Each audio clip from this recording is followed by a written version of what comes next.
Hello, my name's Guy Channing. I'm a member of the World War II Living History Association, and I'm here representing a member of the Wartime Special Operations Executive.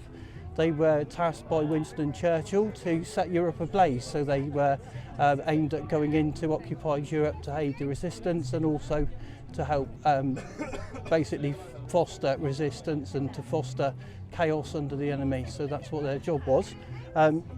Here on the table we've got some items that they would have used. This is a very interesting little thing, very straightforward, very simple item.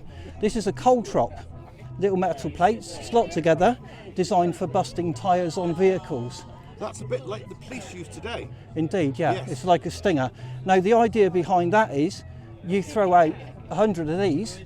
If they bust a tyre, every time they bust a tyre, two men have got to stop a vehicle, they've got to replace the tyre, they've got to stop the convoy. That brings it into the chance that you might be able to ambush the convoy, or just the inconvenience of making their day miserable. And that's part of resistance. Another interesting little thing here is a little machine bolt. Now that's just a little bolt, you would think. Quite anonymous, you wouldn't really notice that in a workshop. In the bolt is a secret message. So if I was wanting to send a message to one of my contacts, I'd code the message, pop it in the bolt, leave it in a set place, and the man would come along, pick it up, he'd know what was happening, and I wouldn't have to contact him physically. Very important.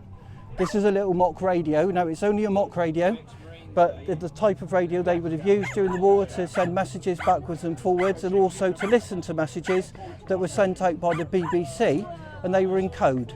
Now the messages would be very simple and very straightforward. One very famous message, John has a long moustache, and that was one of the messages that set off the resistance in D-Day.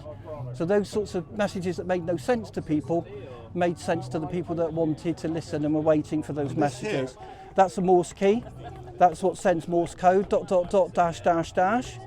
that would be how you would send the message, would go by Morse. So it's encoded. There's a little code book there. It's very complicated, but the poems are based on a poem, the code. So you have a poem code, and that allows you to transpose your message and send that off to the resistance. What we've got here, lad, this looks... That's a little homage to Wile E. Coyote. Now everyone loves Wile E. Coyote because he failed all the time, and the ACME Company was the name in the cartoons that always made people laugh so much. It would just be this is a mock one, but normally you'd put two wires to a detonator, which would go into explosives. You push the handles down, causes an electrical charge, and that sets off the explosives. Now what we got here? These are some. This is a Mark II Sten gun. This is the most. These were the weapons that were sent to the resistance the most. They were the most sent out, and this is a Mark II, but it's also suppressed, so it's got a silencer. So when you fire the weapon, the only noise you would hear is the bolt going backwards and forwards. And this bit here is for heat, isn't it? That would just be so you could hold it properly and it wouldn't burn your hand. Yeah, but that's an original weapon. Down here we see some PE4 or something, don't we? Yeah, we've got some mock explosives. Now these are German explosives here.